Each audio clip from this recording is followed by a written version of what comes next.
Underpass ಕಾಮಗಾರಿ ನಡೀತಾ ಇದ್ದಂಥ 25 ಅಡಿ ಆಳದ ಗುಂಡಿಗೆ ಮಹಿಳೆ ಬಿದ್ದಂಥ ಪ್ರಕರಣಕ್ಕೆ ಸಂಬಂಧಪಟ್ಟ ಹಾಗೆ ನ್ಯೂಸ್ ಫಸ್ಟ್ ಆ ಸ್ಥಳಕ್ಕೆ ಹೋಗಿ ವರದಿ ಮಾಡಿದಂಥ ನಂತರದಲ್ಲಿ ಅಧಿಕಾರಿಗಳು ಎಚ್ಚೆತ್ತುಕೊಂಡಿದ್ದಾರೆ. ಸ್ಥಳ ಪರಿಶೀಲನೆಗೆ ಅಂತ ಹೇಳಿ ಜಿಬಿಎ ಅಧಿಕಾರಿಗಳು ಸ್ಥಳಕ್ಕೆ ಬಂದಿದ್ರು. ಆ ಸಂದರ್ಭದಲ್ಲಿ ನ್ಯೂಸ್ ಫಸ್ಟ್ ಅಲ್ಲಿಂದ ಗ್ರೌಂಡ್ ರಿಪೋರ್ಟ್ ಮಾಡ್ತಾ ಇತ್ತು. ಕ್ಯಾಮೆರಾ ಕಾಣ್ತಿದ್ದ ಹಾಗೆ ಅಧಿಕಾರಿಗಳು ಕಂಗಾಲಾಗ್ಬಿಟ್ಟಿದ್ರು. ಆ ನಂತರ ಗೋವಿಂದರಾಜನಗರ ಇಇ ಅನುಷಾ ನ್ಯೂಸ್ ಫಸ್ಟ್ಗೆ ಪ್ರತಿಕ್ರಿಯೆಯನ್ನ ನೀಡಿದ್ದಾರೆ.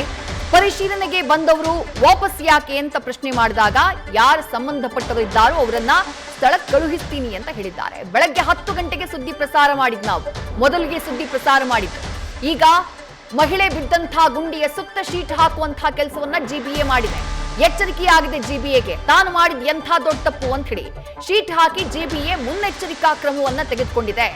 ವರದಿಯ ಬಳಿಕ ಮಾಹಿತಿಯನ್ನ ತರಿಸಿಕೊಂಡಿದ್ದಾರೆ ಎಇಇ.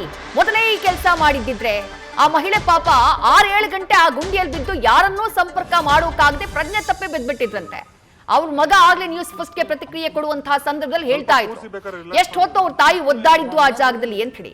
ಯಾವುದೇ ರೀತಿಯಾದಂತಹ ಮುನ್ನೆಚ್ಚರಿಕಾ ಕ್ರಮಗಳಿರ್ಲಿಲ್ಲ. ಏಕಾಏಕಿ ಮಹಿಳೆ ಆ ಗುಂಡಿಗೆ ಬಿದ್ಬಿಟ್ಟಿದ್ದಾರೆ. ಬಿದ್ದಂತವ್ರನ್ನ ಆನಂತರ ರೋಚಕವಾಗಿ ಕಾರ್ಯಾಚರಣೆ ಮಾಡಿದ್ದು.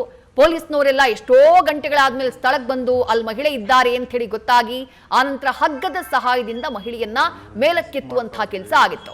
ಯಾವಾಗ ನ್ಯೂಸ್ ಫಸ್ಟ್ ಸ್ಥಳಕ್ಕೆ ಹೋಯ್ತೋ, ನ್ಯೂಸ್ ಫಸ್ಟ್ ಅಲ್ಲಿ ಗ್ರೌಂಡ್ ರಿಪೋರ್ಟ್ ಮಾಡೋದಕ್ಕೆ ಶುರು ಮಾಡ್ತೋ, ಆಗ ಅಧಿಕಾರಿಗಳು ಸ್ಥಳ ಪರಿಶೀಲನೆಗೆ ದೌಡಾಯಿಸಿ ಬಂದಿದ್ದಾರೆ. ಈಗ ಶೀಟ್ಗಳನ್ನ ಹಾಕಿ ಆ ಜಾಗವನ್ನ ಕವರ್ ಮಾಡಲಾಗಿದೆ. ಅಲ್ಲಿಗೆ ಮುನ್ನೆಚ್ಚರಿಕಾ ಕ್ರಮವನ್ನ ಜಿಬಿಎ ಅಧಿಕಾರಿಗಳು ತೆಗೆದುಕೊಂಡಿದ್ದಾರೆ ಎನ್ನುವಂತ ಮಾಹಿತಿ ಸಿಗ್ತಾ ಇದೆ. ಇಲ್ಲಿ ನಡೀತಾ ಇದ್ದಿದ್ದು ಗ್ರೇಟರ್ ಬೆಂಗಳೂರು ಅಥಾರಿಟಿ ವತಿಯಿಂದ ಜಿಬಿಎ ವತಿಯಿಂದ ಅಂಡರ್ಪಾಸ್ ಕಾಮಗಾರಿ ಇಲ್ಲಿ ನಡೀತಾ ಇತ್ತು.